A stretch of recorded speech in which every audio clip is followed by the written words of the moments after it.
పడుతున్నావు కదా.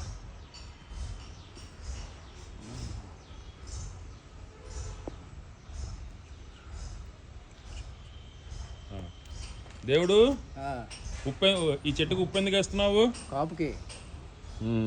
మరి చెట్లో కొబ్బరి నీళ్ళు బాగా పెరగాలంటే బొండం పెరగాలంటే గెత్తం వేయాల. ఏ గెత్తం వేయాలి? సుమ్ములు గెత్తం వేయాల. సుమ్ములు గెత్త. ఆవు గెత్తమా లేకపోతే మేకల గెత్తమా? ఆవు గెత్తం అయినా పర్లేదు, మేకల గెత్తం అయినా పర్లేదు. ఇప్పుడు చెట్టుకి చీడ పట్టకుండా ఉండాలంటే, పురుగు పట్టకుండా ఉండాలంటే ఏం చేయాలి? వేపిండి వేయాల. ఎన్ని రోజులకి వేయాలి? నెలకోసారి. నెలకు ఒకసారి.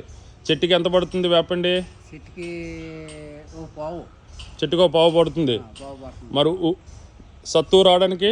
సత్తు రావడానికి ఉప్పు ఎత్తే కాపుకి సత్తుకి సరిపోద్ది. ఎన్ని రోజులకి వేయాలి ఉప్పు? నెల వేయాల. నెల వేయాలి.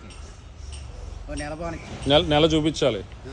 ఉప్పు మట్టిలో కలిపి వేయాలా లేకపోతే డైరెక్ట్గా ఉప్పు వేసేయచ్చా? డైరెక్ట్గా ఇలా ఉప్పు వేసేసుకోవచ్చు. కొబ్బరి చెట్టు గట్టిగా దృఢంగా పెరిగి ఇన్ని కాయలు రావాలంటే ఈ చెట్టుకి కాయలు వచ్చాయి కదా, ఈ చెట్టుకు వచ్చిన కాయల్లాగా మిగతా చెట్లు కానీ కాయలు రావాలంటే ఏం చేయాలి? అలాగే వస్తుంది. అది అలాగే ఏం చేయాలి? ఉప్పేసి వేపిండి వేయాలి. ఉప్పు వేపండి రెగ్యులర్గా వేయాలి. గెత్తం వేయాలి. ఈ 3 వేయాలి. 3 వేస్తే కాపు పుల్లుగా వచ్చేస్తుంది. కాపు పుల్లుగా వస్తుంది. ఇంకా మందులు వేయక్కర్లేదు. మందులు వేయక్కర్లేదు. వేపిండి ఇది